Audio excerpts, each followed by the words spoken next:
रात के आवरण में एक गांव की चाय की दुकान कहानियों और फुसफुसाहटों से गुलजार है। हवा मसालों और चाय की खुशबू से भरी हुई है। जब वे रत्ना के हवेली की बात करते हैं तो लालटेन उनके चेहरों पर एक गर्म चमक डालती है। एक जगह जो रहस्य में डूबी हुई है। एक बूढ़ा आदमी आगे झुकता है। उसकी आवाज धीमी और गंभीर है। मैंने सुना है कि रत्ना की आत्मा अभी भी उस हवेली में भटकती है। जो कोई भी वहां जाता है कभी वापस नहीं आता। रात के आवरण में पुरानी हवेली मंडराती है।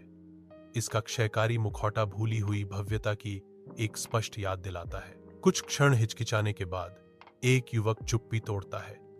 यह सिर्फ एक कहानी है, चलो अंदर जाकर देखते हैं कि क्या होता है। डर और उत्साह के मिश्रण के साथ वे प्रवेश करने का फैसला करते हैं। अज्ञात में कदम रखते हुए हवेली के तहखाने में युवक सावधानी से उतरते हैं, इस बात से अनजान कि उनका क्या भयानक इंतजार कर रहा है। रत्ना और उसके पति के निर्जीव शरीरों को देखकर उनकी आंखें डर से फैल जाती हैं। हवा में एक डरावनी धुन गूंज रही है।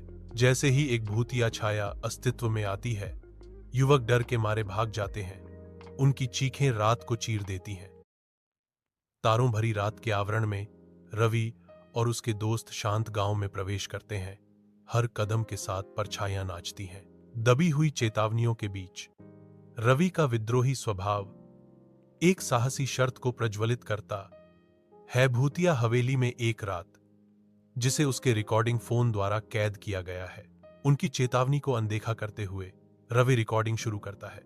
लाल बत्ती बढ़ती अंधेरे के खिलाफ युवा बहादुरी का प्रतीक है। प्राचीन हवेली के अंदर रवि सावधानी से चलता है। रात की भयानक चुप्पी को रिकॉर्ड करता है। एक भयावह आवाज अंधेरे में गूंजती है, मुझे मेरे पति के पास ले चलो। एक दिल दहला देने वाली चीख शांति को भंग कर देती है और रवि डर से कांपते हुए जम जाता है। फीके सुबह के प्रकाश में रवि के दोस्त हवेली के पास पहुंचते हैं। उनकी आकृतियां हवेली से बौनी दिखती हैं। जर्जर हवेली खड़ी है, रहस्यों की एक मौन गवाह। जैसे दोस्त चिल्लाते हैं, वह आई, वह मुझे छूना चाहती थी। उनकी आवाजें हवा में गूंजती हैं, विशाल शून्यता में समा जाती हैं, जो उनकी एकाकीपन और भेद्यता पर जोर देती हैं।